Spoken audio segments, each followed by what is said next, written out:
True Crime Brewery contains disturbing content related to real-life crimes. Medical information is opinion based on facts of a crime and should not be interpreted as medical advice or treatment. Listener discretion is advised. Welcome to True Crime Brewery. I'm Jill. And I'm Dick. When Jeanne Dominico woke up on the morning of August 6, 2003, she didn't expect to die that day. She was a hard-working divorced mom of 2 teenagers, so every day was busy for her.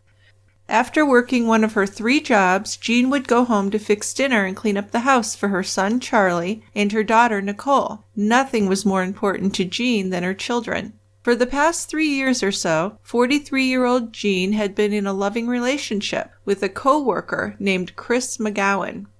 He got along well with Jeanne's children, and they planned a future together as a family. But in the months leading up to August 6th, Jeanne had been having trouble with 14-year-old Charlie, who was hanging out with a rough crowd, and 16-year-old Nicole, who had become obsessed with a new boyfriend. Join us at the quiet end for First Comes Love, Then Comes Murder. It was Chris McGowen who called the police after finding Jeanne unresponsive in her home. Interviews with Chris and Jeanne's ex-husband were done that evening, but Charlie, Nicole, and Nicole's boyfriend weren't immediately found.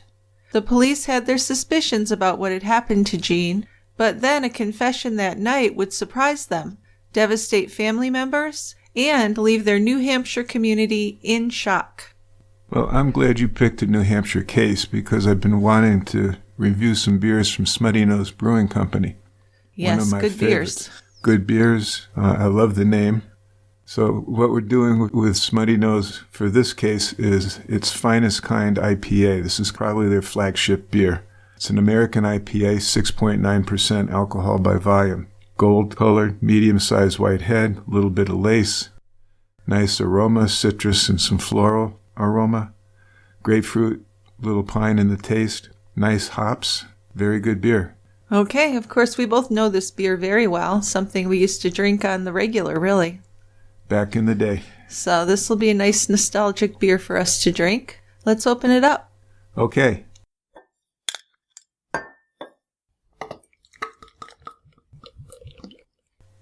Okay, Dickie, down here at the quiet end, and let's have a discussion. This is quite a story. This really is. So let's get going. Jeanne Dominico's boyfriend, Chris, spent the night of August 5th at her house. Next morning was Wednesday, and that's a work day. So at 6 o'clock in the morning, Chris woke up to the alarm clock. He showered, he shaved, and got dressed as usual, and then he kissed Jeanne goodbye. He would see her at work later that morning. They both worked for the same company, Oxford Health Plans. Jeanne would show up a bit later, about 8:30. As the mother of 2 teenagers, she had things to do before heading out for the office. It was summer break, but she still liked to make sure that her kids had appropriate activities planned while she was away all day. Yeah, doesn't mean those kids would follow those plans, though. I think she was a bit naive about some things. So Jeanne's house on Dumaine Avenue in Nashua, New Hampshire, was outside of the downtown area, and it was just a 20-minute drive to her office in Hooksett. When Chris stayed over on weeknights, he left the house early and was behind his desk before most of his co-workers even arrived. Now for Chris, who lived alone, Jeanne's house could be pretty hectic, and he could feel confined there. The house was a small New England-style Cape Cod with 2 small bedrooms and 1 bathroom. And Jeanne's 16-year-old daughter, Nicole, was living upstairs in the attic, which they had converted into a 3rd bedroom. So space was pretty tight there. Sounds like a small, cozy little house, doesn't it? It does, yeah. You gotta love a Cape Cod. Yeah.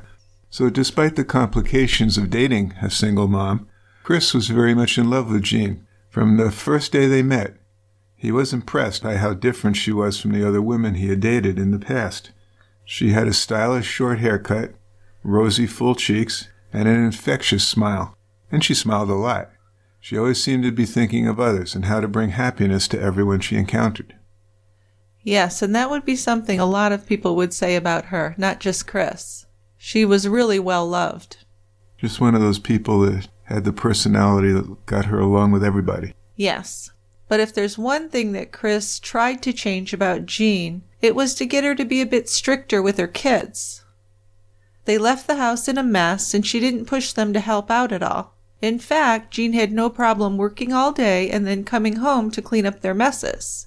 And Chris thought they were too old to be so dependent on her. She worked hard after all, so why shouldn't they do their part and help out a bit? Well, I would agree. Yes, but she was already in this pattern, and it's really hard to break it. Oh, terribly hard. Yes. But yeah, these are 14 and 16-year-olds. They can be expected to clean up after themselves. They really should have been doing more, yes. So Chris, he lived by himself in a 3-bedroom ranch house just a few miles away, and he spent most weekends at Jeanne's house.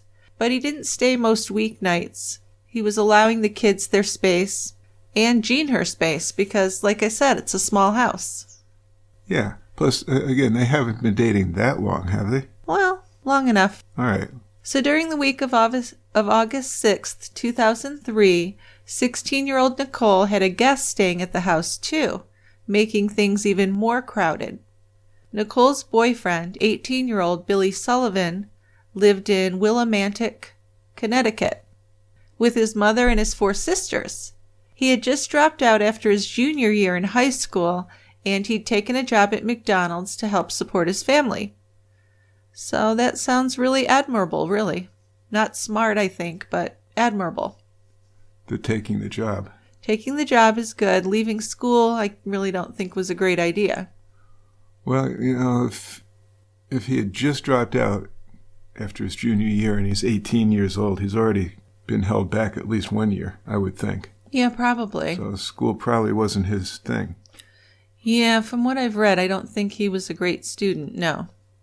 So Nicole and Billy met in May of 2002, after he had sent an instant message to her.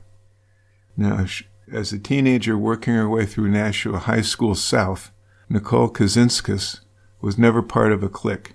Now, Kazinskas was her father's name. When her mother divorced, Jeanne took her maiden name back. The kids kept their father's name. So she was Nicole Kazinskas. Yeah, she was kind of her own person, and that's a trait that Jeanne admired in her daughter. Nicole was bigger than many of her peers, but she really wasn't overweight. She was nice-looking enough and pretty smart. By the time she turned 13, before she met Billy, Nicole talked about wanting to date some boys in her school, but she never got up the nerve to initiate a conversation with them. Actually, because she was so shy, sitting at a computer and meeting people online was easier for Nicole, and I don't think that's that unusual. On May 10th, 2002, while visiting several different internet chat rooms, Billy had sent Nicole a random instant message, introducing himself and saying, "Can you help me get out some information on an ex-girlfriend?" So to me, that should have been a red flag right there that he's not a very nice guy. But maybe he was joking. Nicole just waited for a moment and then she typed in an answer, "Sure."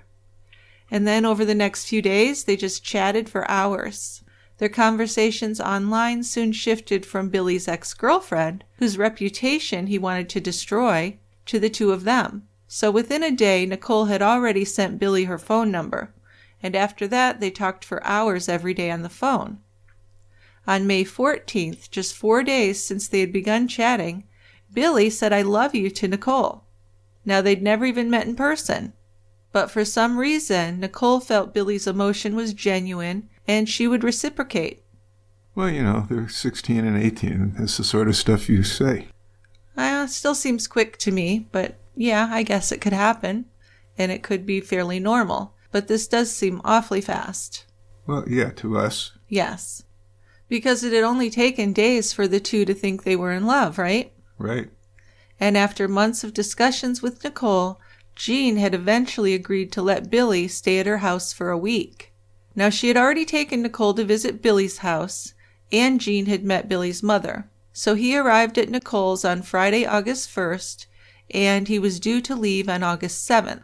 Jeanne asked Chris to stay over during the week to help her keep an eye on them. Billy seemed like a good kid, but of course she worried about him and Nicole being alone together. Just maybe not enough, because Jeanne and Chris had to work. So Nicole and Billy would be alone during the day. There was no avoiding that. But Jeanne was a bit naive, especially when it came to her daughter Nicole. When she asked Chris to help her keep an eye on them, she'd added that she was sure Nicole wouldn't do anything because she was a good girl. And Chris had tried to give her a reality check. This was an 18-year-old boy and a 16-year-old girl, he told her. They were home alone all day. Of course they're having sex. Of course, that's obvious. Right, but Jeanne shook her head. She knew her daughter, and in her mind nothing would happen. When Jeanne and or Chris were home, Billy and Nicole were not allowed in her bedroom together. And incredibly, Jeanne seemed convinced that Nicole would follow those same rules even when an adult was not there to supervise them. So there was really no history of Nicole dating any boys, so I can kind of see how Jeanne would have this naive outlook on Nicole. But now she has an 18-year-old boyfriend. You gotta really think what's gonna happen now. She is just a teenage girl. Yeah, I mean, to me, it's just a given that they're going to have sex. I mean, they have time, the opportunity to do that. So, sure. Ever since Chris and Jeanne had begun discussing marriage, Chris had acted as a father figure for Nicole and Charlie, the 14-year-old. When Chris was at the house, he spent time with them playing board games or watching TV. But unlike Jeanne, Chris had some real serious concerns about Nicole and Billy's relationship. Things had been moving so fast that it was now too late to slow things down.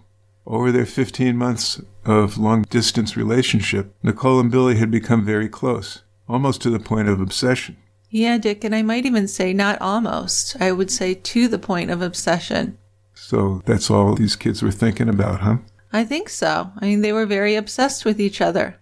And this was causing a great deal of tension between Nicole and her mom. Well, of course. Yeah. On the third day of Billy's visit, Jeanne had reminded them that Billy would be going back home on Thursday, August 7th, and she didn't plan on having him back anytime soon because Nicole had more important things to concentrate on, like school. But of course, this isn't getting through to Nicole. She's got this boy here, and they were kind of acting like they were married. Well, yeah, they were getting to that point where they were going to run away and get married. They were talking about it. But like any caring mother, Jeanne wanted her daughter to focus on her schoolwork, her involvement with the chorus, and to just take her time growing up. Before Billy had entered her life, Nicole had been very involved with the school chorus, and she had been an honor student as well. But now she seemed determined to spend the rest of her life with Billy.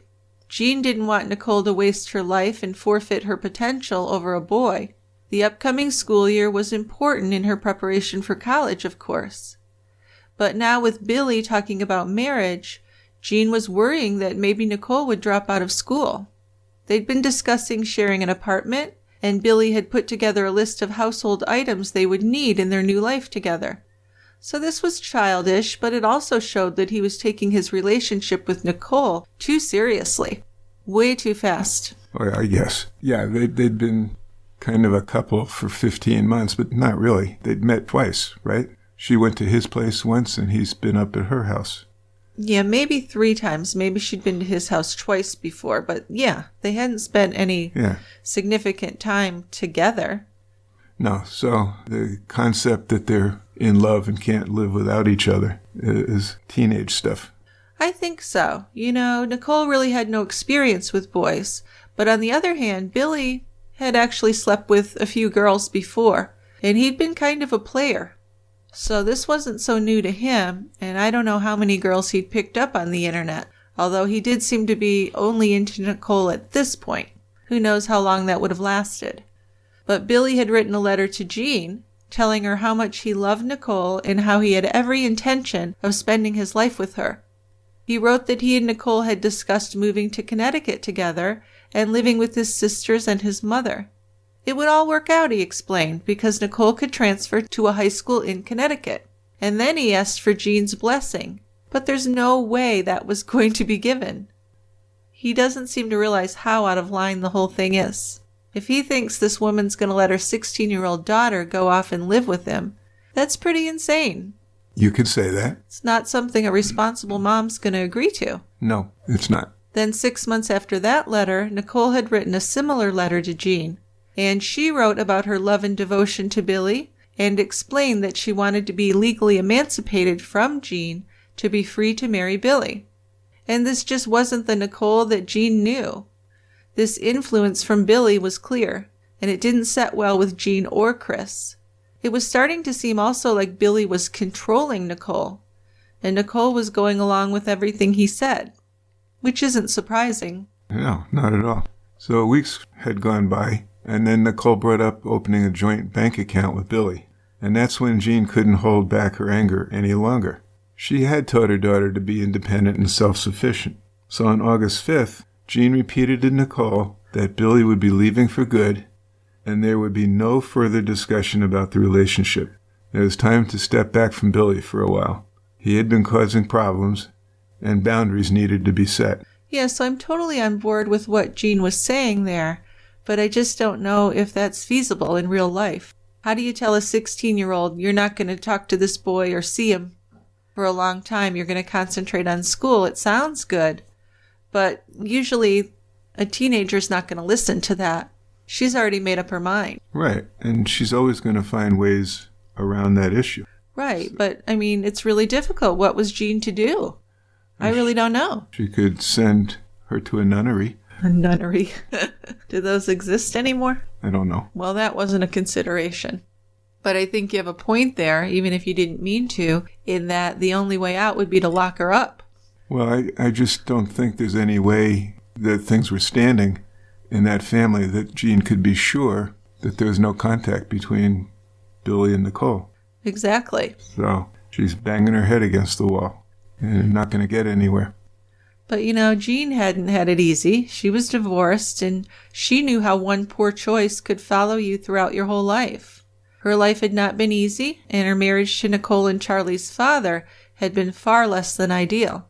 It had actually been abusive. So he hadn't been a great guy, and he really hadn't played much of a role in his children's lives either. So let's talk a little bit about where Jeanne came from. So Jeanne was born in Malden, Massachusetts in 1959. And her family moved to Braintree when she was young. So Malden and Braintree were quiet little suburbs located outside of Boston. Now, for kids growing up there in the 60s and 70s, it was a fun place to be. Candy was a big part of the local economy, and there were penny candy stores and soda fountains on just about every corner. There were some rougher neighborhoods, but Jeanne's childhood overall was a good one. Yeah, she had well-educated parents, and like the other kids in her class, she fit in. She wore bell-bottom jeans, leather belts, and those bulky earth shoes of the 70s. She was very energetic and well-liked. So that hadn't changed. She was well-liked all the time.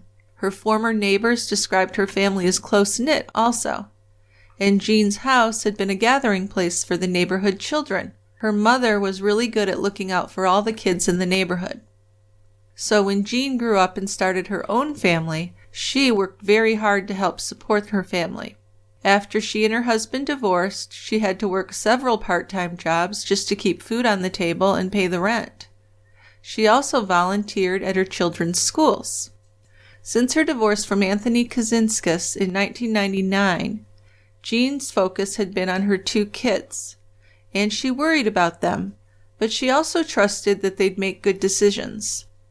The life she had with her 2 children and Chris was simple, and it was far from glamorous, but just about everyone would agree that she was happy and really looking forward to the future. While they were at the office on the day of August 6th, Chris McGowen and Jeanne didn't talk much. Chris stopped by and visited Jeanne's desk to chat a couple times, but they didn't discuss the situation with Nicole and Billy. Jeanne was determined to behave professionally and not to let her and Chris's relationship affect their work. So other than saying hello and sharing an occasional lunch, they didn't do more togetherness at work. So it was close to 4:30 p.m. on August 6th when Chris walked over to Jeanne's desk. He wanted to let her know that he was leaving for the day. Since they'd begun dating, Chris rarely left the office without letting her know. So they decided that Chris would go home and shower and then meet her at her house between 7 and 7:30 p.m. Jeanne would pick up dinner for them on her way home. Jeanne liked to get pizza at this local pizza place that had a really good deal. On particular nights, the price of your pizza was based on the time you called to order it. And this began at 5 p.m. So Jeanne, always a bargain hunter, would call at exactly 5 p.m. to get the $5 pizzas. And she had a routine every night at 5:30 when she got home from work. She'd clean up the mess the kids had left from the day, which always happened, and then take care of some other chores. Chris told her many times that Nicole and Charlie needed to clean up after themselves. They left dishes and clothes and trash everywhere. And in Chris's opinion, this was just disrespectful to their mother. She worked so hard. But Jeanne didn't think twice about cleaning up their messes after she'd worked all day and they'd relaxed or done whatever they wanted all day. In fact, she didn't like it when Chris came over while she was cleaning up after them because he would tell the kids to do it themselves, and sometimes it would cause some friction. Oh, I can bet. Well, it's not easy to be the mom's boyfriend and try and set the rules when mom's not setting them. It's not going to work. No. So around the time Jeanne left work to go pick up the pizzas and drive home, Billy and Nicole left the house on Dumaine Avenue in Billy's black Chevy Cavalier. Now, this was a car Billy's mother had signed a $3,000 loan for a few weeks back. At around 4 o'clock that afternoon, a neighbor had seen Billy and Nicole playing around in the backyard, kind of like two school kids at recess, and they're giggling and poking each other. So this was going to be their last night together for a long time. Billy was supposed to go back home to Connecticut the next morning, and Nicole didn't know when he was coming back and did not know if she was going to be allowed to visit him in Connecticut. By now, they had started calling each other husband and wife. And then when Nicole had spent a weekend in Connecticut with Billy and his family late 2002, they'd even had a mock wedding ceremony officiated by one of Billy's little sisters. How cute. Since that day, Billy had referred to Nicole as his wife, and this made Nicole feel loved and secure, which were feelings she had longed for since her parents' divorce. So I guess it would have been cute if he was 12 and she was 10 or something. I don't know if it's so cute for an 18-year-old. Kind of creepy to me. So during You didn't catch my sarcasm there, huh? Sometimes I can't. You're very dry. So I'm glad you were being sarcastic, though, because it's really not very cute. No. So during the 15 months that Nicole and Billy were a couple, they had only seen each other a few times, like you said. And most teens will go through a stage where they feel that no one understands them. And for Nicole, Billy had come along right at that time. He'd love-bombed her, telling her everything she wanted to hear and just showering her with the attention that she probably hadn't gotten from her own father. But in all likelihood, what they had was not love. I don't think I even have to say that. It was lust. You don't have to say that. That's okay. It was lust, and for Nicole at least, the relationship was filling a void. She really didn't have many friends at school, and she had experienced some bullying in her sophomore and junior years of high school. There had actually been an incident where one of the girls had pulled her sweatpants down, not knowing that Nicole wasn't wearing underwear. So that had been quite humiliating. It was right in the schoolyard. So that had been a big thing, as you can imagine. And although she'd been a good student, she had been a bit lost on making future plans for college and a career. So being with Billy seemed to give her the security of having someone to plan a future with, no matter how unrealistic these plans were. They had discussed moving into Billy's mother's house in Connecticut together, and they'd even talked about running away to Vermont or New York State. So as Chris drove home to shower and change that evening of August 6th, he was looking forward to a quiet Wednesday night of pizza, TV, and maybe a board game with Jeanne's kids. He felt confident that the situation with Billy and Nicole was going to resolve itself. Everybody went through the pains of first love, and it's going to pass. How true. Well, you would hope that would happen, and in the majority of these cases, it probably does. But still, it's worrisome. If nothing else, you'd have to worry about a pregnancy, because that could really mess things up for her if she ended up getting pregnant from him. Oh, no kidding. Now remember, though, Chris had never married. He was this handsome guy, a bit stocky, but well-dressed and really friendly. But until Jeanne, he had lived the life of a bachelor. Also, his romantic life before Jeanne had some troubles. He'd been lied to and mistreated a lot, which had prompted a deep-seated mistrust of women in general.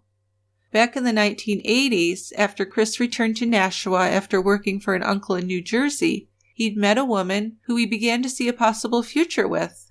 She was quiet and maybe a bit mysterious, which Chris saw as just, she's a shy person. He knew that she did have an ex-husband and 2 children, and that the state had taken her children away from her.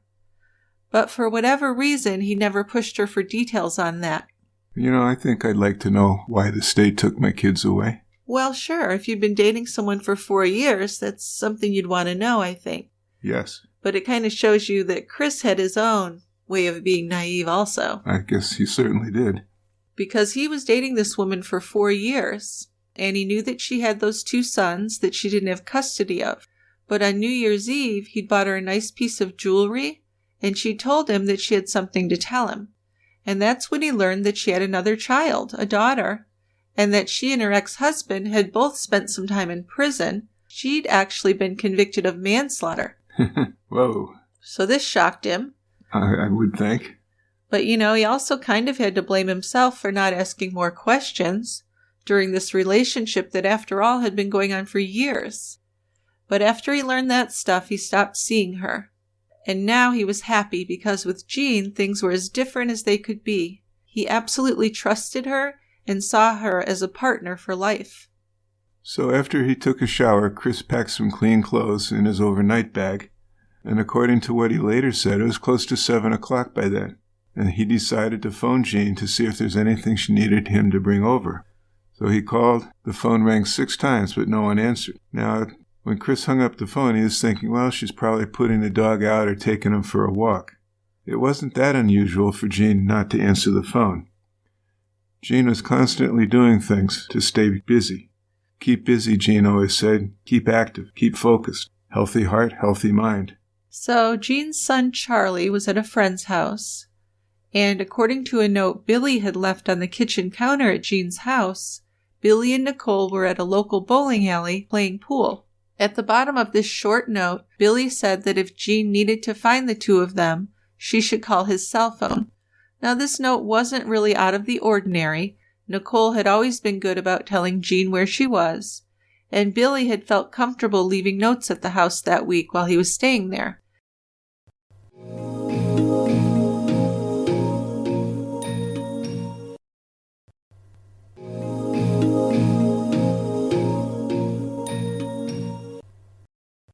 At his house, Chris checked his email and decided to try calling Jeanne at home one more time.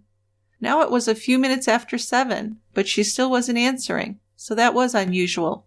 When Chris went out to his car, he looked at his cell phone, which he had left on the front seat. So it was 7:15 p.m. now, and he was hoping to see a message from Jeanne. But instead, he saw that Nicole had left him a voicemail about 5 minutes earlier. So he listened to the message, which was long and meandering. Nicole said, "Chris, I was unable to reach anyone at home. I just tried calling the house. My mom's not home yet. It's getting late. I figured she'd be with you. Just wanted to let you guys know me and Billy will be late for dinner." Then she added, "It's Billy's last day here. He's going back to Connecticut tomorrow." Now she sounded calm with no glitch in her voice, and Chris heard Billy in the background telling her to let Chris know where they'd be and how long they'd be out. Then Nicole said, "It's getting kind of late, so we're just wondering if she's with you. We really don't know when we'll be back. Call us on Billy's cell phone if you need me."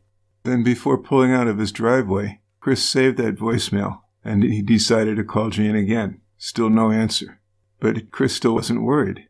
He thought that Jeanne might have been dropping Charlie off at a friend's house, or that she might be across the street talking with the neighbors. Once he got closer to the house, Chris stopped at a 7-Eleven and bought a soda. Took him about 4 minutes to walk into the store and get back to his car. He picked up his cell phone one more time to check in to see if Jeanne had called, but she hadn't. He's in sight of her house, so he can look towards her house from the 7-Eleven parking lot, and he could see that her car was there.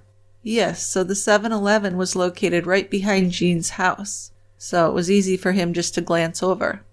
Just a short time earlier, between 6 p.m. and 7 p.m., Nicole and Billy had been parked at that same 7-Eleven store. They were desperate to stay together, and they were trying to find a way to keep Billy from having to leave her and return to Connecticut. They were asking themselves why nobody understood that their love was real. Nicole was not willing to stand outside of her house on Thursday and wave goodbye to Billy, not knowing when or if she'd ever see him again.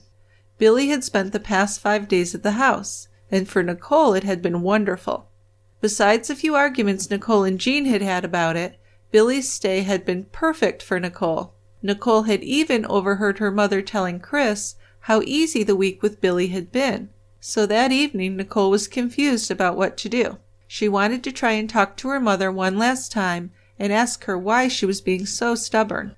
Billy was leaving the next day. There was nothing they could do about it, and Jeanne would not change her mind. They had discussed running away. They had even gone to the library and looked up directions to upstate Vermont and Niagara Falls. But, they didn't have enough money to get very far or to stay anywhere for any period of time.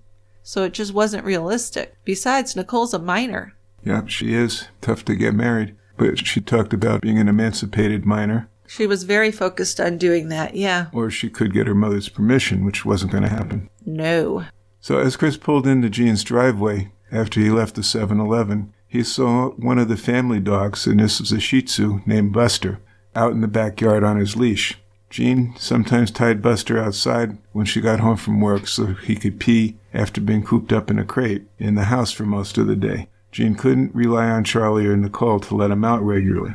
Well, I don't think she could rely on those kids to do really anything.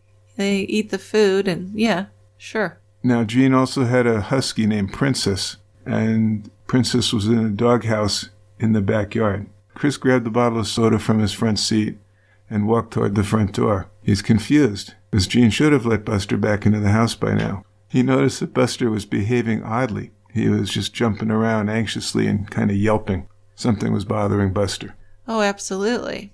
Now also there were no lights on in the house. Looking at the door, Chris then noticed that it was ajar. It seemed like no one was home, though. So Chris went inside and called out for Jeanne. Although he didn't notice when he first walked in, the coffee table in the living room was broken into pieces. The kitchen was a big mess, too. Things were just out of place all over. Jeanne never would have left things like this, he knew. It looked like there had been some kind of a struggle in the house. So as Chris got to the kitchen from the doorway, he saw that the refrigerator door was open also. Chris saw Jeanne's feet first. She was lying face down on the floor. He at first assumed that she had tripped and hit her head on the corner of the stove. Or maybe she'd passed out for some unknown reason and hit her head. Over the past few days, Chris remembered, Jeanne had been complaining about not feeling like herself. She had actually called her doctor on Monday, August 4th, after telling Chris that she felt tipsy, dizzy, and fatigued. So he had to think maybe this was related. Jeanne was always watching her weight. She'd gained some weight in the past several years, but then over the past couple of months, she'd lost several pounds on the Atkins diet. So now Chris wondered if her weight loss, fatigue, and dizzy spells were actually related to some serious illness. As he stared at Jeanne, getting no response, Chris noticed then that there was a large pool of blood underneath her head and shoulders. She had actually bled all over the floor, and it was still wet. What Chris didn't notice at the time was that there was also blood all over Jeanne's kitchen. It was on the refrigerator, the cabinets, the baseboards, the table, the chairs, and the floor. Even the carpet in the living room had some splotches of blood. Even the stairs had droplets on them, too. So after Chris noticed this blood, he reached for the home phone, which was on a small shelf between the kitchen and the living room. And the horror of the situation was beginning to set in. He began shaking. Now, to the 911 operator, Chris sounded panicked and confused, almost close to being hysterical. He gave the operator the facts, and she asked him to check if Jeanne was breathing. She wasn't. The operator tried to keep Chris focused on details, but he began to cry as different scenarios of what could have happened to Jeanne entered his thoughts. It began to sink in that something violent had happened inside Jeanne's house, and that Jeanne was very badly hurt. And it occurred to him that there could be an intruder in the house that very minute. So it seemed to Chris that whatever had happened to Jeanne had just happened within the past half hour or so. He wasn't sure if she had fallen or if someone had attacked her. When the ambulance arrived, Chris had been kneeling beside Jeanne. He noticed that her eyes were open, and he realized she was dead. A police officer, who was only 1 mile away from Jeanne's house, responded to a report of a sudden death. When he arrived 3 minutes later, Chris was waiting at the door, just looking really lost. Dispatch had reported a man had called in to report a woman lying on the floor of her home, and the woman was unresponsive. So after a few more minutes, more officers arrived. as well as EMTs and firefighters. The police had to consider that Chris may have killed Jeanne. If Jeanne had been killed by a stranger, they then had to make sure that her killer was no longer in the house. And there could be more victims, too. Where were Charlie, Billy, and Nicole? So the house was searched to make sure no one else was there. And for all Chris knew, Billy, Charlie, and Nicole could have been upstairs. But there's no one else in the whole house. Jean's next-door neighbor Rita was looking out her window when she noticed two people standing by the side of Jean's house. She couldn't tell who they were through some shrubs blocking her view, but she thought it was Chris and Jeanne. She thought that the couple was out there talking. So this was the perfect opportunity, Rita thought, to talk to Jeanne about something she had found out about Nicole the day before. So Rita was a 29-year-old mother of 3 children. She and her husband and children lived next door to Jeanne for the past 2 years, and they were very friendly. Nicole had recently started babysitting Rita's kids, too, and through that, Rita and Nicole had become friendly. Sometimes Nicole confided in Rita about her teenage problems that she couldn't discuss with her own mom. So the previous day, Nicole showed up to babysit, but she had seemed preoccupied, and Rita had asked her what was wrong, and Nicole had asked Rita if she would go to the store and buy a pregnancy test for her, because Nicole was worried that she was pregnant. Now Rita knew that Nicole had been seeing Billy, and she had even met him. She thought he was polite but very quiet. She knew Nicole loved Billy and that she had been having sex with him. So Jeanne didn't know, but the neighbor knew. Nicole had told Rita that Billy was her first, and Rita had agreed not to tell Jeanne, but she knew that she had to. She knew that she would. When she had a chance, she planned to let Jeanne know exactly what was going on with her daughter. So Rita had gone to the store and bought a pregnancy test while Nicole waited at her house, and with Rita still there, Nicole had gone into the bathroom and taken the test. It was negative, and Nicole had seemed relieved. But now Rita, believing that Chris and Jeanne were outside talking, was going to tell Jeanne the results of that test. So she left her house and walked across the lawn, but then she noticed police cruisers and ambulances parked along the street. Officers were actually blocking off the area with yellow crime scene tape. What the hell is going on? Rita asked no one in particular, and then she saw Chris. As she approached him, Rita noticed it wasn't Jeanne standing there beside Chris at all. It was a police officer. Chris, Rita asked, what is going on here? But Chris had a hard time responding at first. Then he said, she has to be dead. There's blood everywhere. I don't know how she can still be alive. Then he fell to his knees and cried. When he finally stood back up, he walked around as an officer followed him wherever he went. But Rita's kids were home alone, so she was worried about them and she had to go back to her house. As she walked back to her house, she saw more police cars showing up. The entire street was blocked off now. While Chris stood outside of Jeanne's house, a detective was asking him questions. Information that could be important to finding Jeanne's killer needed to be documented immediately. Chris might have known something important about the case without even realizing it. Also, as far as detectives knew, Chris was their prime suspect. It's her boyfriend and he found her. Chris wasn't pressured to answer any tough questions, though, relating to the murder scene at that point. Detectives could tell he really wasn't thinking clearly. So this caused quite a bit of excitement in the neighborhood, with the police cars, the ambulance, all sorts of things, commotion going on. So there's a lot of neighbors out in the street. The avenue is lined with crime scene investigation trucks and evidence vans. Uniformed officers are knocking on doors asking questions. Now, Jeanne's ex-husband was the most popular topic of conversation among the many people standing out front. Anthony Kaczynskis had a history of being in trouble with the law, and Jeanne was terrified of him. There was no doubt Jeanne had concerns about Anthony. She had often called neighbors during the day when the kids were home alone and asked them to go check on the kids. Her biggest fear, several neighbors said, was that Anthony would show up at her house unannounced. And she had called less when Chris began staying overnight, but she was still afraid of Anthony, and she always worried that he would kill her. When Anthony and Jeanne got divorced, Jeanne made it clear that she wanted to drop his name, and she went back to court to change her last name back to Dominico. She gave the kids the option to do the same thing, but they both chose to keep their dad's name. So as the night wore on and the facts of Jean's death sunk in, Chris had a hard time accepting that he was never going to see Jeanne again. Of course he did.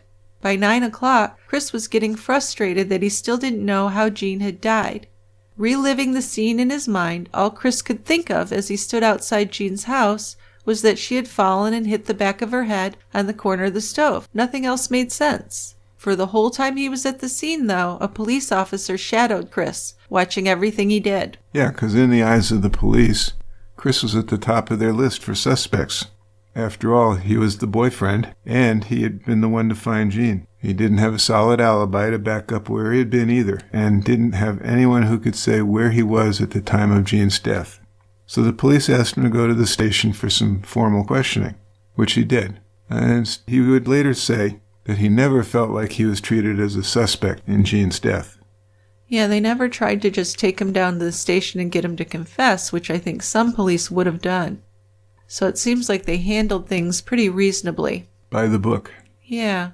So Billy Sullivan's mother, Patricia, was in her Connecticut home when she got a call from Billy at about 7:30 p.m. that night. According to her, Billy sounded calm. He explained he and Nicole had been driving around town most of the night. They were shopping, he said. Just two kids in love spending their final night together. As the scene back at Jeanne's house was being examined, Nicole and Billy were driving around town. So unless they'd been watching the scene from afar, neither could have known that police were there collecting evidence. While they were out, Billy stopped at a nearby shopping mall, where Nicole bought him a new pair of socks and a t-shirt. Then Billy had changed clothes just down the street from Jeanne's house in the parking lot of the local movie theater. Nicole had called home a few times, but of course no one answered, so she had left messages saying she and Billy were running late and would be home as soon as they could. After all, this was their last night together. They had to make the best of the time they had left. So after Billy spoke to his mom, Nicole suggested that they just drive to his mom's house in Connecticut. But Billy said, well, that's not a good idea because the police will be at my door the next day asking questions.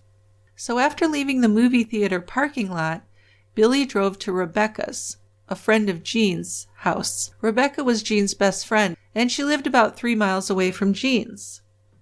Jeanne, Billy, Nicole, Charlie, and Chris had helped her move into that house on Friday, August 1st. Some of her things were still unpacked and in boxes. Jeanne and Chris had volunteered to come back the following Saturday, and they would help her unpack and clean. Rebecca had known Jeanne for nearly 15 years. They had worked together before, and they were very close. Like Jeanne, Rebecca was a single woman who'd worked hard just to make ends meet. She was employed by a healthcare company in Andover, Massachusetts, so Rebecca had to get up at 4 a.m. to get to work on time. So most nights she was in bed by 8 p.m.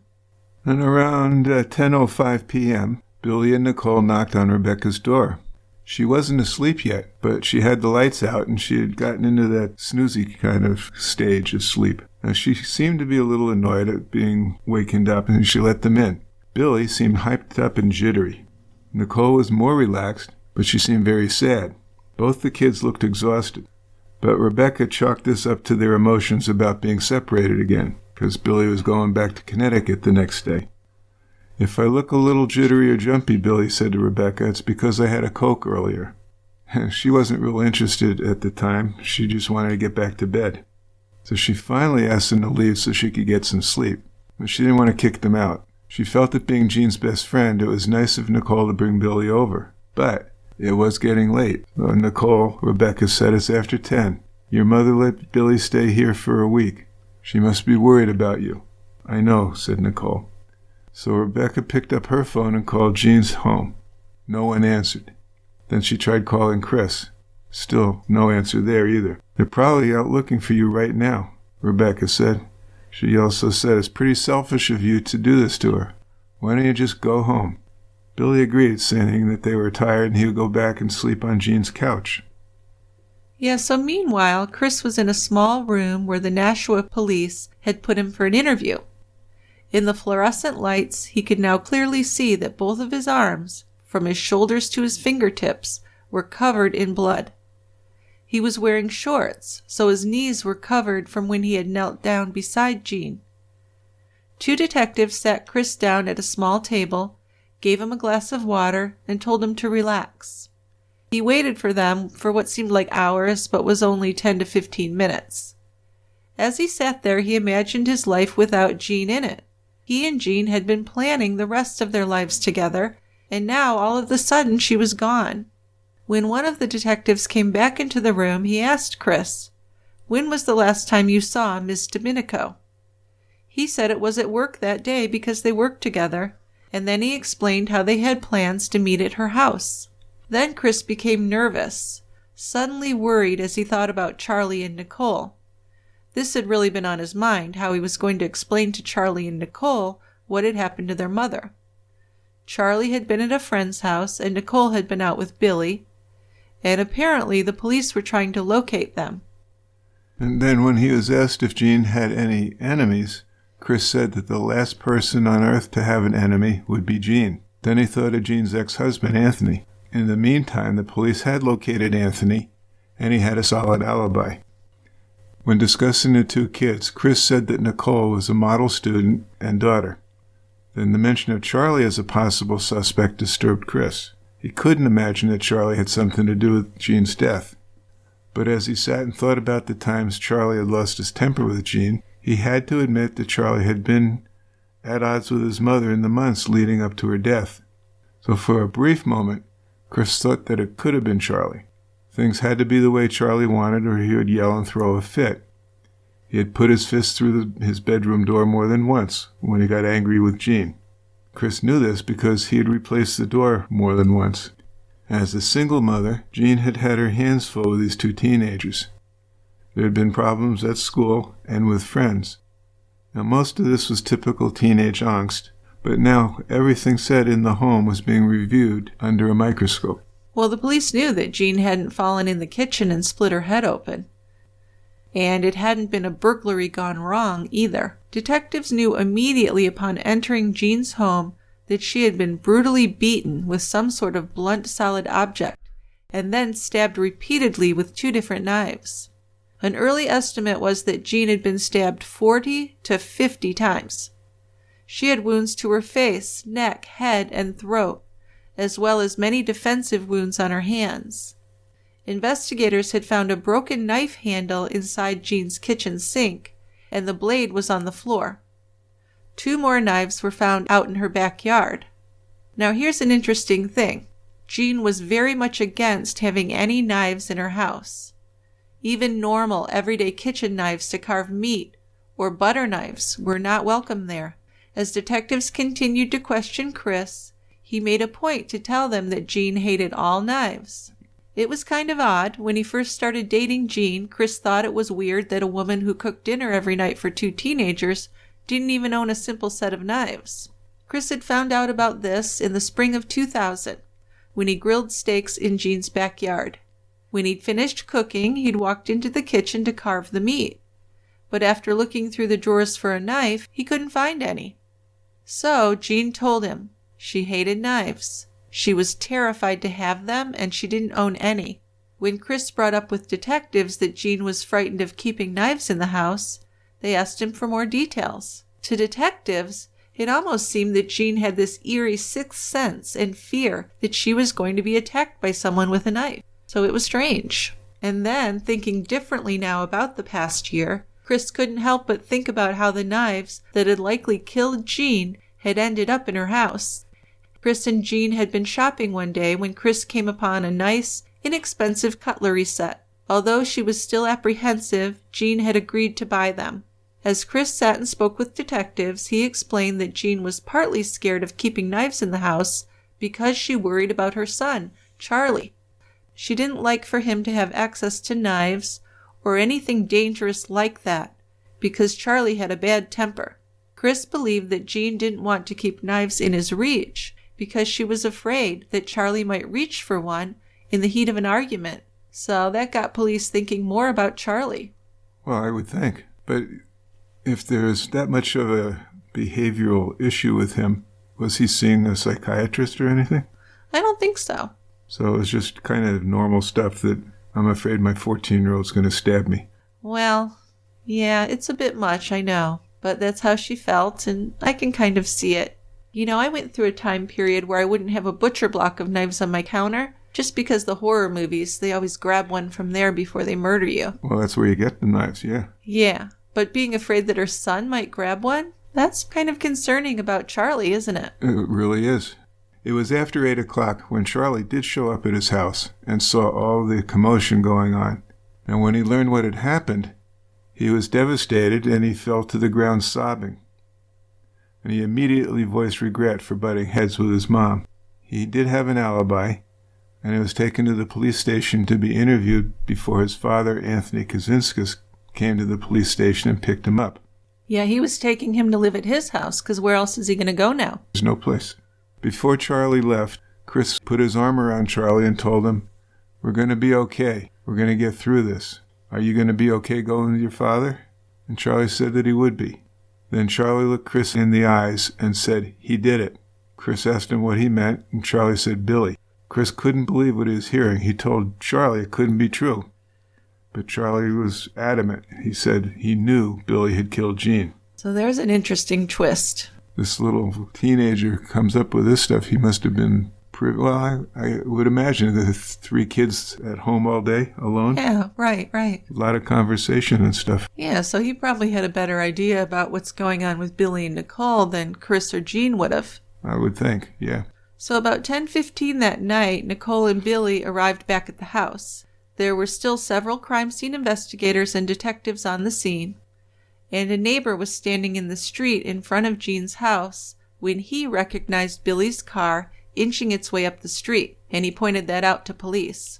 Jeanne's house was close to the corner of Dumaine Avenue and Amherst Street. Police had Dumaine blocked from Amherst. Just east of Dumaine was the corner where the 7-Eleven store sat across the street. Standing in Jeanne's backyard, you could see the 7-Eleven and the bank. Billy had driven by the roadblock from that direction. Nicole's window was down as Billy drove closer. Several police officers stood in front of the car with their hands up, telling him to stop. Then officers rushed to each side of the car as Nicole and Billy got out of the car. Nicole asked them what was going on.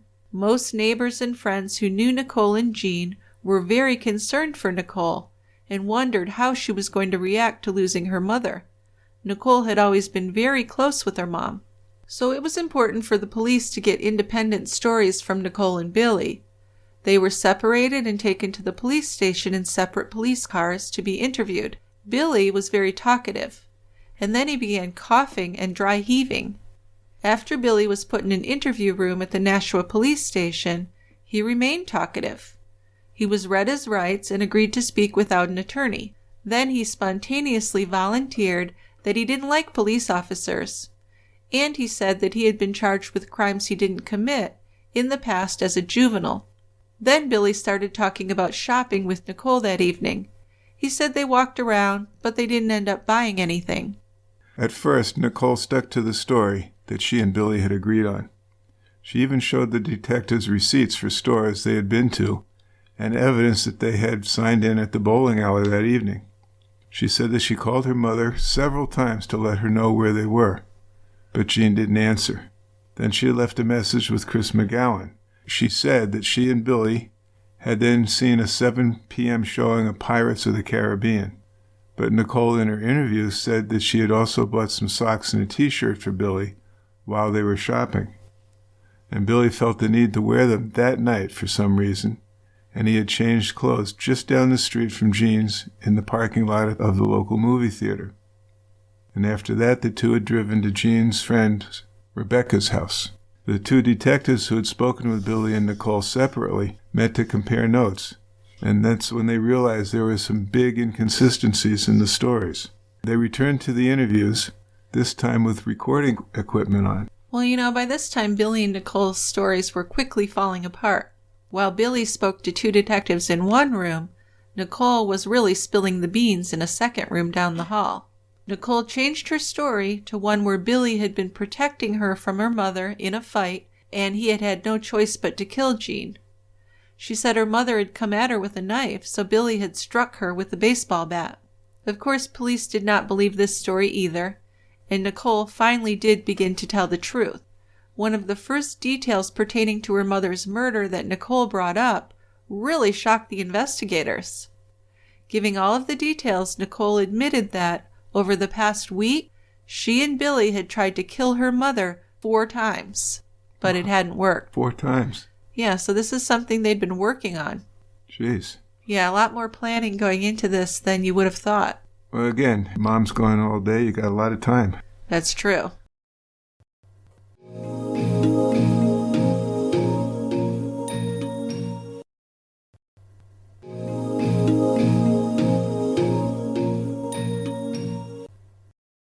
So according to Nicole, the 3 previous murder attempts took place in the 4 days leading up to Jeanne's murder. The first attempt was when they had added Dimetap, Benadryl, and ibuprofen to Jeanne's coffee creamer. Nicole said Billy believed that if they laced the creamer and Jeanne ingested enough of it, she'd die. Over a period of time, Billy explained, Jeanne would become sick and drop dead from an overdose. So although it was Billy's idea and he put the over-the-counter medication into Jeanne's creamer by himself, Nicole claimed that she stood by him and watched. And she admitted to being culpable because she hadn't tried to stop him. But this is so ridiculous. Because, for one thing, it takes a lot to overdose on those medications. And how much coffee creamer does a person use? A tablespoon or 2? So all of these ideas are kind of harebrained. Yeah, well, they're the kinds of ideas that you'd expect a kid to come up with. I know, but this guy's 18. Yeah. Let's not give him too much slack for being a kid. He's still a kid. Well, Nicole had told Billy that night that it wasn't working. Jeanne had felt... No kidding. Jeanne had felt dizzy, Chris admitted later, and she had gotten sick. But she was able to go to work that day and function just fine. That Dimetap can make you dizzy in a normal dose. Yeah. I mean, I think that at worst, like you said, it might make you sleepy. Right. So Billy suggested the next day that they try something else. And that night, when Jeanne and Chris were asleep, Nicole and Billy stood in the kitchen with the lights off, and they added bleach to her creamer. Now this is no better. No. Can you imagine how horrible it would taste with bleach? You don't just drink bleach and not notice it. There would be a giveaway there, wouldn't there? Yes. So the next morning, after Jeanne and Chris had left for work, Billy and Nicole had gone into the kitchen. Jeanne had thrown the creamer away, believing it had gone bad. So there's 2 down. Yeah, then the next day, Billy came up with another plan. They would set her mother's room on fire. So they're standing in Jeanne's room. Billy looked around trying to figure out the best place to leave a burning candle, so it would make it look like an accident. While Billy searched for the right spot, he asked Nicole to go get him a lighter, because we want to make sure her blanket's flammable. Of course, you have to check that. So Nicole returned with a 12-inch disposable lighter, and she snapped the trigger and held the flame up to Jeanne's blanket. But it was one of those darn flame retardant things, and it wouldn't ignite. Hate when that happens. Yeah. There goes another plan. So 3 ridiculous plans, but the 4th one might be the stupidest I've ever heard of. Yeah, this is a great one, isn't it? Yes. And it's just another example of his stupidity and immaturity, I guess. Absolutely. So he bought 2 sections of clothesline rope at the Home Depot, and he told Nicole his plan. You feed the rope into the oil tank out in back of the house, and I'll keep your mother and Chris busy. Then we'll pour gasoline along the rope and light it. And as the flame gets into the oil tank, the house is going to blow up. Right, so for people who haven't lived in New England and aren't familiar with this setup, for heating, many people in New England have a large oil tank outside of their house, which you get filled and fueled up to keep your house warm, right? Right. And that's what they had. So they're hoping the house will blow up, but first, Billy told Nicole, you need to get everything out of your room that you want to keep. That's important. Very. When they got back, Nicole went into her room, threw her diary and some clothes into a bag. Then she went outside. Now, while Billy was inside the house talking to Jeanne and Chris, keeping them busy, Nicole put the rope into the oil tank and unraveled the rest of it into the backyard, heading out toward the edge of the lawn. Yeah. I have visions of this rope like 25 feet long.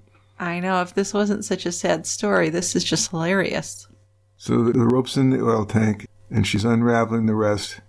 Billy promised the rope would act as a fuse. And once it burned down and touched the fuel, it would ignite the tank and blow up the house. Yeah. Now, in a book about this case by M. William Phelps, he actually compared this to the Coyote and the Roadrunner type of deal, which I thought was funny. That's a good analogy. Yeah. So Nicole's dragging the end of the rope to the edge of the yard, and she heard Billy and Chris talking on their way outside.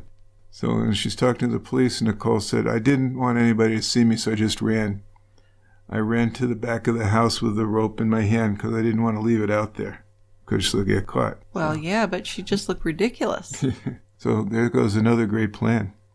Yeah. So after that, Nicole and Billy decided to kill Jeanne in a way that wouldn't destroy the house and wouldn't risk hurting Chris or Charlie.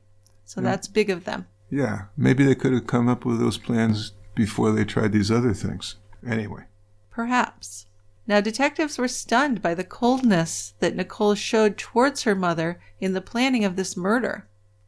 Sitting with Nicole, they asked her to explain how things had escalated to the point where, as Nicole was now admitting, Billy walked into the house and bludgeoned and stabbed Jeanne. "My mom didn't want Billy and me to see each other anymore," Nicole told them. "I wanted to go live with Billy in Connecticut, and my mother would never have let me do that." So that's her reasoning. It's not going to hold up in court very well. I wouldn't think. Before the night was over, Nicole shared another shocking revelation. And as the interview continued into the early morning hours of August 7, Nicole admitted that she had gone into the house after Billy killed Jeanne. She had gone back to the house to get a towel for Billy, and as she did that, she had to step over her mother's dead body. So that's pretty horrible. Very. Now, Billy eventually confessed to the police that he had killed Jeanne, so that he and Nicole could live together in Connecticut. So this was clearly premeditated, and it was brutal. When some facts of the case were made public on the morning of August 7th, the people who had loved Jeanne Dominico couldn't believe that her teenage daughter was behind her murder, and they thought this had to be some kind of a mistake. Billy must have threatened her, or forced Nicole to take part, and told her what to say if she was questioned. Maybe he had even threatened to kill Nicole, too. Everyone admired the way Jeanne had cared for Nicole and Charlie, and how she'd worked herself ragged just to support them. Despite working 3 jobs and still barely making ends meet, Jeanne had had a positive attitude about everything, and nothing seemed to stop her from enjoying life and continuing to care about other people. So they just couldn't understand this. Well, it is kind of incomprehensible. Oh, it sure is. So on the morning of August 7th, Attorney General Peter W. Heed and the Nashua Police Chief, Donald Gross, sent out a brief 1-page press release, which read in part, "William Joseph Sullivan, Jr., age 18, of Willimantic, Connecticut, has been arrested on charges of first-degree murder in connection with the homicide of Jeanne Dominico, age 43, of Nashua, New Hampshire." Whatever Billy had told the police was enough to arrest him and hold him for murder. But there was more. After a brief description of the charges against Billy, adding how he had repeatedly stabbed Jeanne, the press release then gave the most shocking part of the story. The murder charges alleges that Billy acted in concert with and was aided by a 16-year-old juvenile. Related charges have been brought against the minor. So, of course, that means Nicole. Yeah, it's easy to read between the lines. Yes. So that morning of August 6, 2003 had been steaming hot. There was 95% humidity in Nashua. The air conditioner in Jeanne's house was on the highest setting, and Billy and Nicole woke up around 11 a.m., leisurely morning. I guess they weren't too stressed out about their plan. Now they had the house to themselves, and they sat together on the couch and talked about killing Nicole's mother. They had discussed a plan the day before and decided to sleep on it. Now they had decided to go through with it. They'd be better off without Jeanne, and they could begin their lives together right away. "Well, if only my mom wasn't so protective," Nicole had said. "You have a car, we can just leave." But Billy shook his head. "Yeah, right, and the cops will be knocking on my door in 2 days." So they showered, they had breakfast, and they left the house. Billy would later explain how the plan came together when he and Nicole started talking about it that afternoon. And the more they talked about it, the more convinced they became that it would work. Jeez. I know it. It's crazy. So around 4:40 p.m., Billy suggested they go bowling at Leda Lanes. They had been driving around all afternoon weighing their options and trying to get up enough courage either to run away or to confront Jeanne. Bowling sounded fun to Nicole. Plus, it was the perfect place to create an alibi, which is the real reason they went there. Leda Lanes was just a 5-minute drive from Jeanne's house. Well, Billy and Nicole kept talking about how depressed they would be if Billy went back to Connecticut the next morning without her. This was driving all of their decision-making, and they believed that the separation was going to be devastating for both of them. Spending that past week together had made the bond between them stronger, and Billy's leaving was just now impossible for them to accept. Billy told Nicole, "If something would happen to your mom, then you'd have no choice but to come to Connecticut and live with me." So that's not even accurate because she does have a father. The father took Charlie. Yeah, where does she think she'd go? She thinks she'd go with Billy. So earlier that afternoon, Nicole had cried to Billy, "I just want more than anything to be with you." She'd said she wished her mom understood that what she and Billy had wasn't some teenage romance built on lust, but it was a true love that was going to last forever. Killing Jeanne had been a joke between them for quite a while, but now, during this visit, it was becoming a real plan. Billy's initial idea of knocking some sense into Jeanne turned into killing her, and Nicole was going along with this. Billy and Nicole stayed at Leda Lanes for 30 minutes according to the slip Billy filled out to rent pool balls. And after they left Leda Lanes, Billy drove to Dunkin' Donuts, which was just down the street. They sat in that parking lot talking and planning what was going to happen in the next few hours. "I'll go into the house," explained Billy, "and approach your mom with a bat. I'll make it look like a robbery." So when they left Dunkin' Donuts, Billy drove by the house. Driving slowly, he looked toward the house. Jeanne's car was in the driveway. So Jeanne was inside with the pizza, waiting for everyone to come home for dinner, clearly having no idea what awaited her. Not at all. When Billy and Nicole realized that Jeanne was home, Billy made a U-turn and drove back to the house. They took a right into the parking lot of the 7-Eleven and parked where they had a clear view of the house. So they decided to go into the store, but just then a police car pulled up and they got paranoid. So they walked into the store with the officer, then wandered through the aisles, got in line. Standing in line, when Nicole turned around, she noticed the police officer was behind her. So after paying for a magazine, Billy and Nicole walked back to Billy's car and sat there. Nicole was convinced that their plot had been discovered, and the police officer was following them. Well, if only that were true. If only. Yep. So Billy pulled out of the parking lot and headed in the direction of Jeanne, and the police officer pulled out right behind him. So Billy took a right and drove up into another parking lot, and the police car drove by and continued down the street. So a false alarm this time. Maybe, though, they should have taken that as a sign that their plan was not a good plan. That would have been good, too, yes. So Billy drove back to the 7-Eleven lot, and with Nicole sitting in the car, Billy walked toward Jeanne's house. He didn't turn around, and Nicole didn't try to stop him. Confrontation with Jeanne was going to happen. Billy was determined to go through with it. If Nicole had wanted him to stop the plan, she had many chances to do that over the next 10 minutes or so. Sure, but she didn't. No. So, not knowing about any of this, Jeanne Dominico sat at her dining room table in the kitchen. She'd brought home a cheese pizza for Chris and the kids, and it was on the counter next to her. She was keeping it warm under a towel. Because she was on the Atkins diet, she planned to have a different meal. Now the door opened and Billy walked in, and Jeanne looked up at him. Jeanne had to have been surprised to see Billy there without Nicole, but she did go back to what she was doing, and Billy walked into Charlie's room where he planned to grab a baseball bat to hit Janine's head. He thought this would be simple and quick. It actually would be far from that. So when Billy returned with the aluminum bat in his hand, he blurted out that he hated the Yankees. The bat had become a conversation piece for that moment, and Jeanne commented on another baseball team. Billy put the bat beside the entertainment center in the living room just outside of the kitchen. While talking, Billy and Jeanne moved into that living room and sat on the couch. Billy picked up the bat and pretended to swing it. "Love those socks," he said, staring down at the bat and gripping it tightly. "Put that down, Billy," said Jeanne. "It's making me nervous."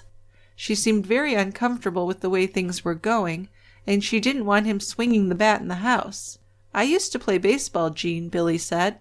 And after Billy made another comment about baseball, he picked up Nicole's cordless phone, which had a separate line in the house, and he called his cell phone, which Nicole had.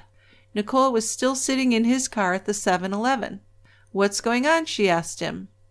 "She's getting nervous," whispered Billy, talking about Jeanne, who had now walked into another part of the house, and she couldn't hear him. "You're not going to do it, are you?" asked Nicole. Jeanne knew who Billy was talking to. "Is that Nicole?" she asked him, walking into the area of the house where Billy was standing and talking. "You tell her to get her ass home," Jeanne said. Billy hung up the phone and carried on talking about baseball, trying to keep Jeanne preoccupied and focused on him rather than Nicole. And as he spoke, Jeanne moved the conversation back to Nicole, demanding to know why she wasn't with him. "What's going on here, Billy?" Jeanne asked him. And then Nicole's cordless telephone rang. Billy picked it up. He knew it was Nicole, and Nicole sounded anxious. "There's a cop at the bank," she said as Billy walked away from Jeanne and into another section of the house. Billy remained calm. "Is he taking money out of the ATM?"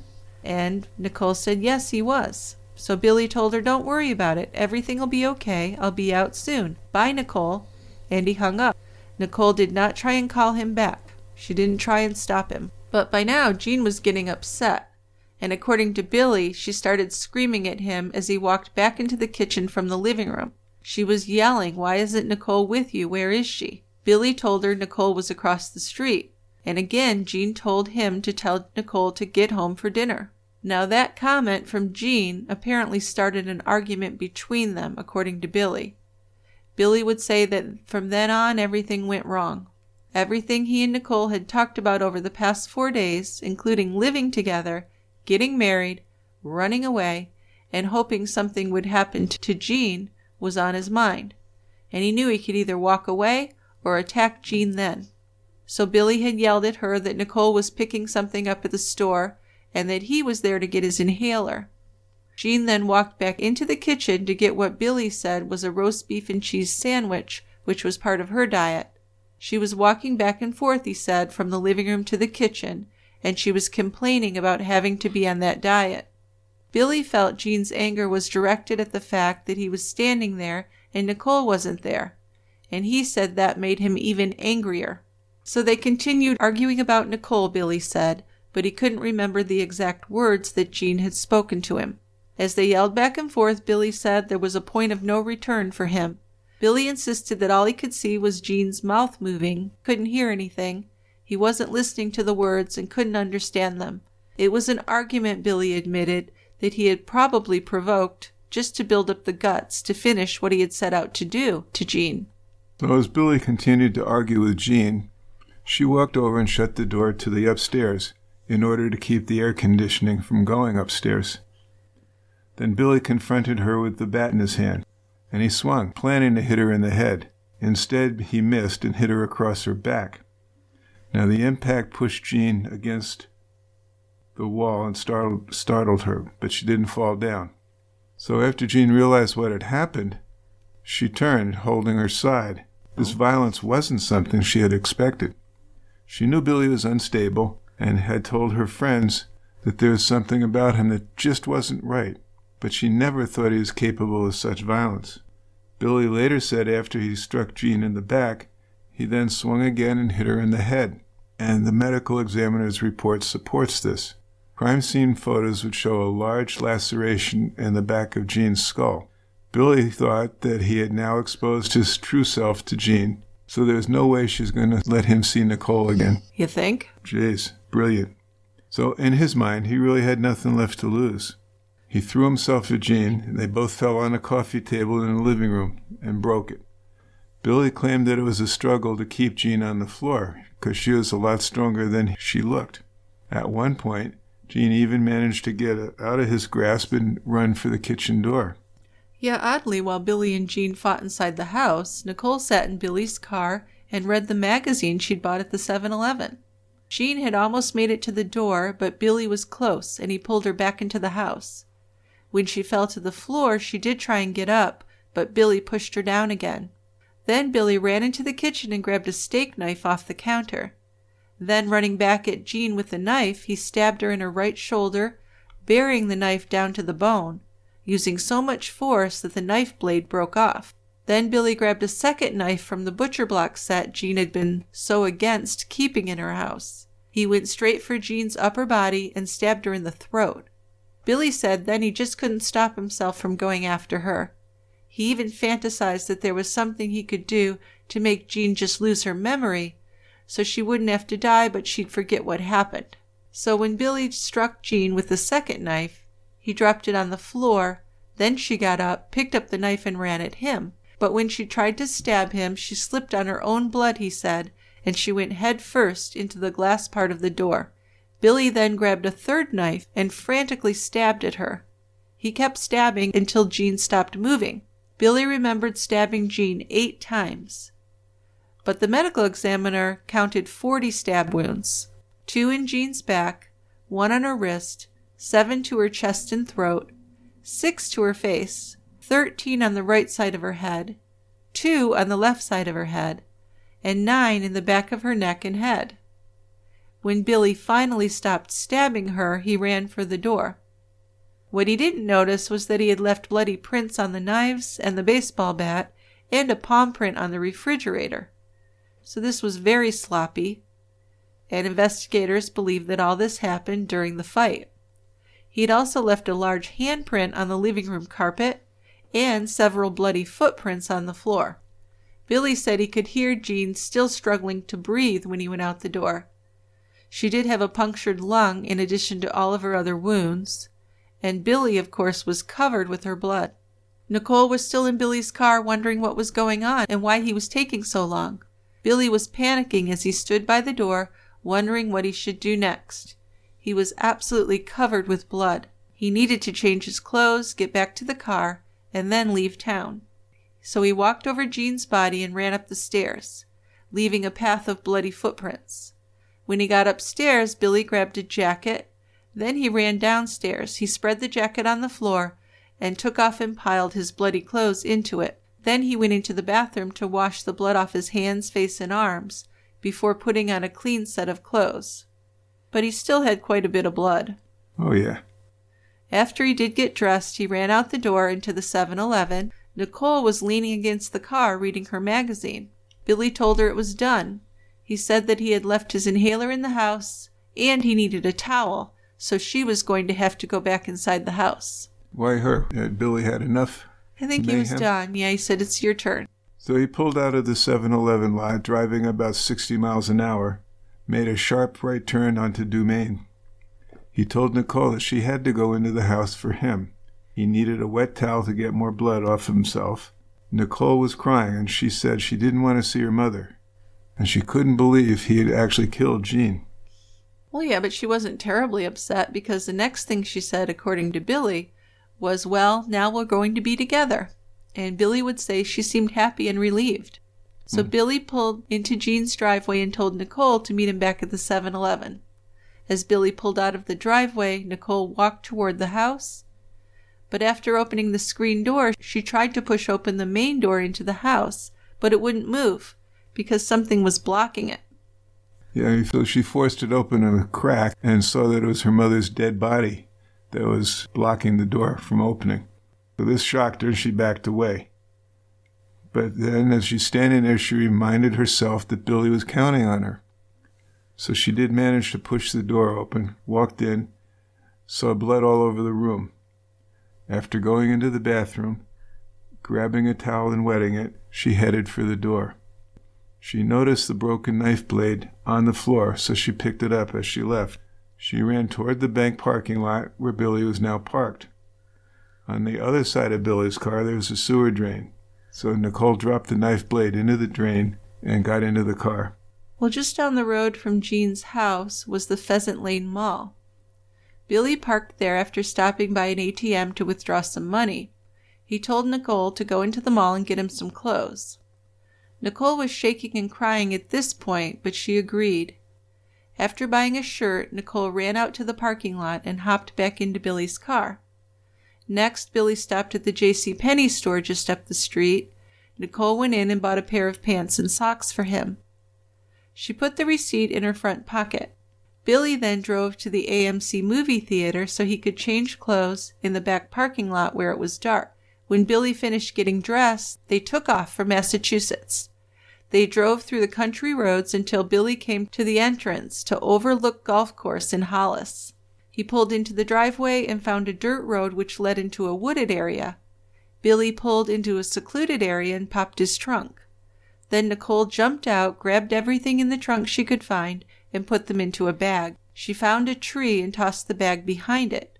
As they drove away from Overlook, Billy suggested they go see Rebecca, Jeanne's best friend, to set up their alibi. So this would have been around 10 o'clock. Yeah, so after they visited with Rebecca, Billy drove back to Nashua. He wanted to drive by the house to see what was going on. So he stopped at the Dunkin' Donuts and told Nicole to make sure the trunk was empty. Standing underneath the parking lot lights, she noticed the handle of a knife, and she picked that up and threw it in the bushes. There's handprints and palm prints and evidence everywhere. It's so ridiculous. You know they're going to get caught anyway. Well, of course we know that. And before they drove back to the house, Billy had Nicole promise him that she would never tell anyone what had happened. Yeah, that'll last until the police start questioning. Yeah. So Billy Sullivan and Nicole Kazinskas were each charged with first-degree murder and conspiracy. And it was decided that Nicole would be charged as an adult. Which is pretty funny, because that was all she wanted, right? Was to be emancipated and be an adult. So after the murder, she got what she wanted. Yeah, for the wrong reasons. Absolutely. They both faced life with no possibility of parole, which is the automatic sentence for first-degree murder in New Hampshire. So Billy wrote to several different girls all over New England while he was incarcerated and awaiting trial. A pattern of behavior became very clear with him. Billy met young girls, told them what they wanted to hear, and then manipulated them into doing what he wanted. One girl, who was only 15 years old at the time, ended up testifying for the prosecution at Billy's trial.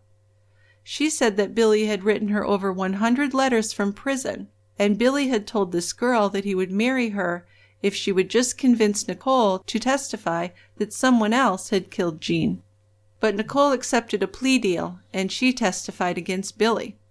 She was sentenced to 40 years with 5 years reduced if she completed an education program while in prison.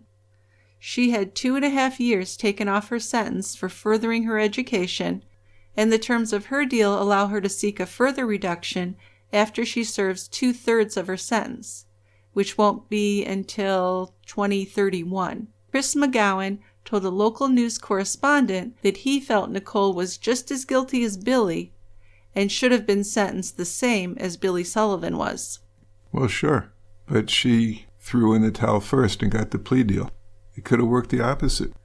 Yeah, although Billy did it, so I think it makes it easier for her to testify against him, since he physically did it.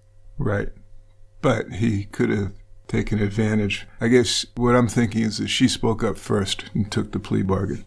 I don't know, because they were in separate rooms. They were both confessing. I just think since she was 16 and he physically did the murder, she seemed like the one to give the plea deal to. Yeah, I would also say that she's 16 and she'd be the one more likely to roll over on her boyfriend. True. That's true, too.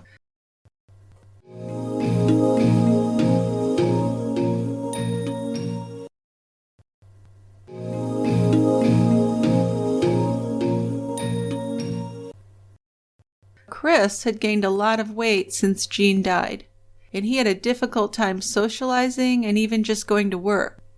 He didn't leave his house much, and he had to begin going to therapy. He did try dating, but he said nobody could live up to the happiness he had found with Jeanne. She was 1 in a million, he said later, and I don't care how cliched that sounds. That was Jeanne. There will never be another woman in my life like Jeanne. There were many times when Chris drove around in his car listening to the same music he and Jeanne had enjoyed together. And when he felt he needed to talk to her or get close to her, he often made a 2-hour trip to her grave in Massachusetts and sat and thought about the time that they'd had together. Jeanne's death really did damage Chris's desire to move on in life. Even after 2 years, he still couldn't imagine his life with another woman. So the judge said to Nicole at her sentencing, "William Sullivan may be a psychopath, but there's one thing that's very clear to me in this case. The murder of your mother wouldn't have happened without your complicity." So Billy's trial took place in 2005. His defense attorney said that Nicole knew that Billy was a ticking time bomb, and she had manipulated him to kill her mother for her. The defense presented Billy's psychological issues and the fact that he had not been taking his medications as prescribed, and these were reasons for his violent behavior. Odds were certainly against Billy, but his lawyers prepared to show jurors that he had a long history of mental illness. And they also planned to argue that Billy suffered from bipolar disorder, depression, and other psychiatric problems long before he met Nicole.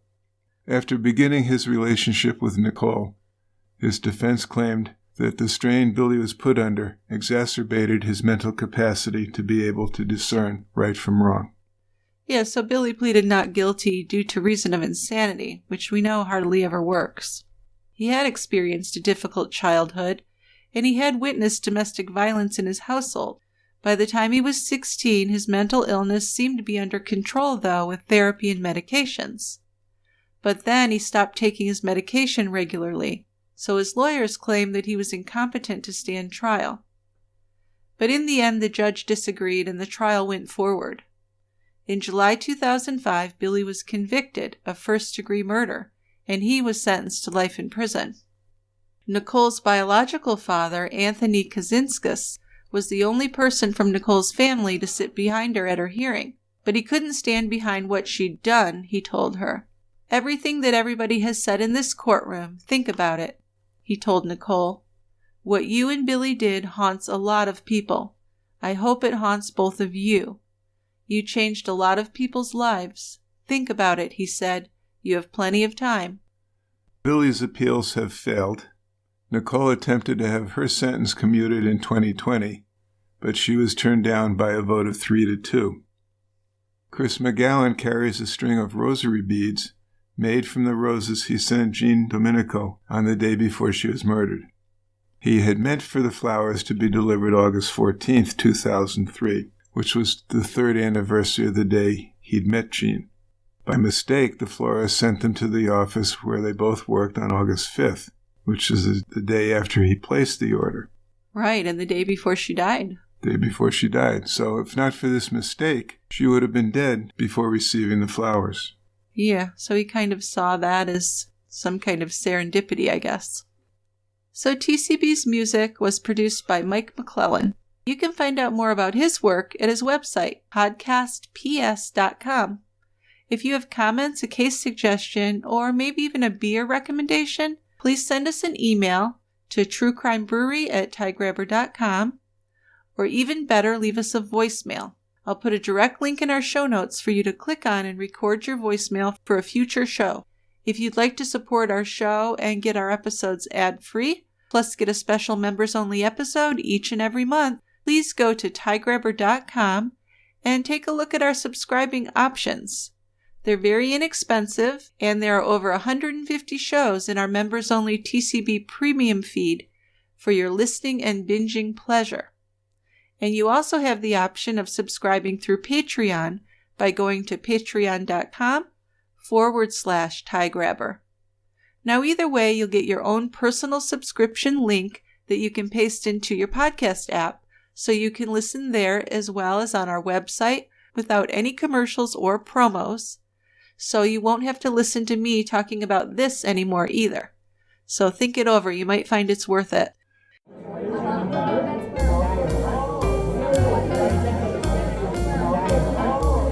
It's time for listener feedback.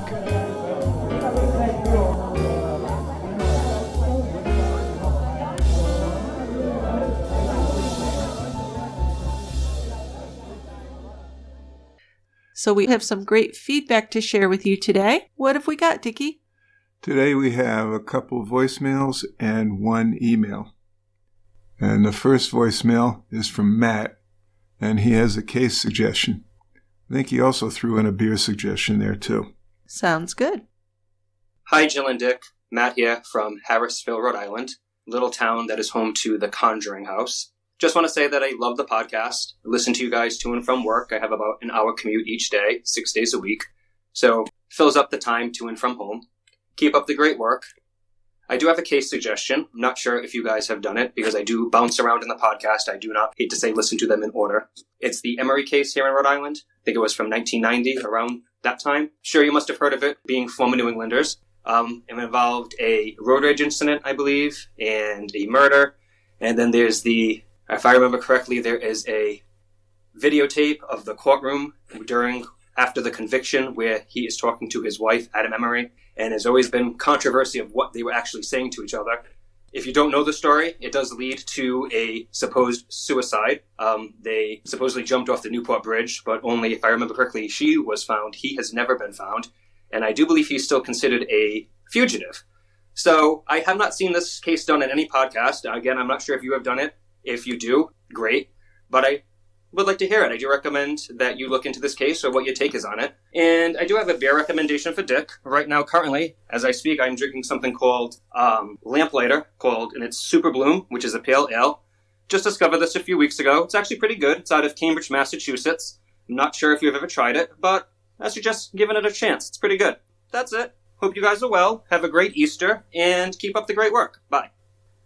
Well, thank you, Matt. That's a nice accent. That's a Rhode Island accent? I don't know. Isn't that where he said he's from? Well, it's living in there. I don't know if he said he was from there. I think it's a Rhode Island accent because that's a little bit different than a Massachusetts accent or a Maine accent. Definitely. I really like it a lot. I also love those Conjuring movies, right? Those are fun.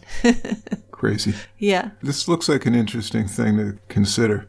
As Matt said, this was a road rage killing. Adam Emory and his wife and another couple were having dinner and a car sideswiped Emory's car. So he jumped after them or jumped away from the table, pursued them, and got in an argument and stabbed the guy to death. Wow. Then it turns out that it was the wrong guy. It wasn't the guy who had actually hit his car. Okay, but I'd say either way, it was not the right thing to do. Either way, it was maybe a bit of an overreaction. Yeah, I don't really understand the whole road rage thing. Me either. No, I mean, I can see yelling and calling names, but I never try and interact or anything or give the finger because you never know what you're dealing with. Crazy people out there. There's a lot of them. Yes. So he was found guilty, I think, of manslaughter or second degree, whatever. He was found guilty. Okay. And he was out on bail waiting for sentencing when he and his wife jumped off the bridge. They left suicide notes and off they went. Well, come on. There had to be more going on than that. Well, that's what we're going to have to learn about. Yeah, that's really something. Why would the wife be part of that? I have no idea why she would have done that with him. And it gets more interesting. As Matt said, her body or her skull was recovered somewhere down the road. His remains have never been found. He was declared dead, but the FBI is still looking for him because I think there's been numerous sightings of him. And they think he's in Europe or Italy somewhere where he has family. Interesting. Isn't it? So he may have killed his wife and run off. We don't know. Well, I don't know. Yeah. Do we know that they both jumped off that bridge? Actually, did someone see that happen? I'm not sure. Interesting. Apparently they did jump off. Although, if that's the case, how did he know he might survive? Yeah, I don't know. There's a lot of questions there, so we're going to look into that. Got to look into this. Yeah. It had a lot of good elements in it that sounded like it would be interesting to do. Yeah, it seems very different. So what about the beer? Let's get to the important stuff here, right? I've never had one of those beers. Maybe it's a relatively new brewing company. If we do go to Maine this summer, I'll look for it. Okay, great. That is the one thing about down here. We don't have the beer selection. New England has a lot of beers, a lot of good beers.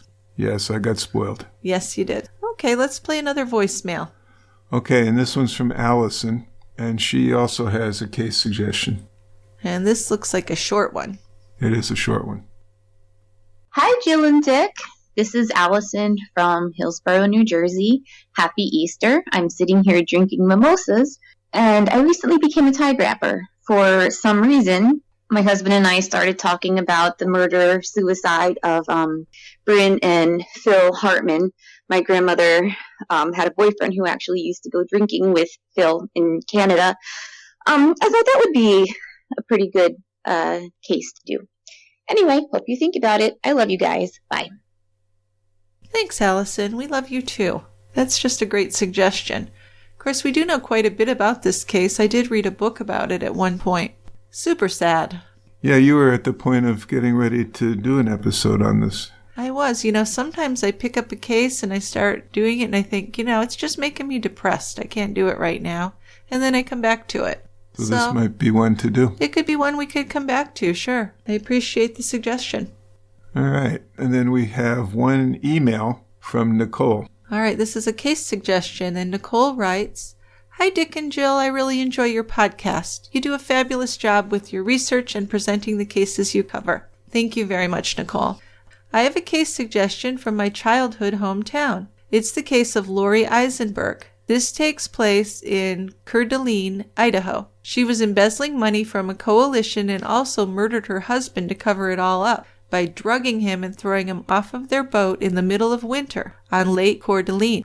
It's a crazy story. I hope you'll consider it. Thanks for all your effort, Nicole. Well, thanks, Nicole. Thanks for your effort of writing in with a great case suggestion. We actually saw a Dateline on this, I believe. We have. It's a very interesting story. Lori Eisenberg was embezzling money from a housing coalition. This is a Northern Idaho housing coalition that was to help lower-income families be able to purchase homes. She embezzled over $500,000 from the coalition over a period of time. So not a nice lady. No. She also had daughters that were probably helping her. Oh, that's pretty shocking. Now, were they her husband's daughters, or was this a second marriage? No, this is a second marriage. Okay. He had 2 children from his first marriage, and she had, 4 or 6 kids from her marriage. Yeah, I can remember from the show. She's pretty crazy, pretty loopy. She drugged him and threw him off the boat. He had a truckload of Benadryl in his system, which was presumably the cause of death because he had no water in his lungs, so he was dead before he hit the water. Gosh, how much Benadryl would it take to kill a person, though? That would be a lot. It had to have been a ton. His levels were 1,000 times above therapeutic. It's just an incredible amount of Benadryl in his body. I don't know how he could ingest that much. Well, one thing is that she claimed later that she was going to kill herself, so she had filled her beverage cup, with the Benadryl. And he accidentally got it by drinking her drink. Right. Which no one believes that bullshit at all. No. That is totally a lie and disgusting lie, really, because she said it in front of his family. Yeah, the other thing she did, which makes it more interesting to me, is that she changed his will. Oh, and she forged things. She forged it so that 80% of his estate was going to go to her daughters. And only 20% would end up going to his children. Well, that would be questionable in any circumstance.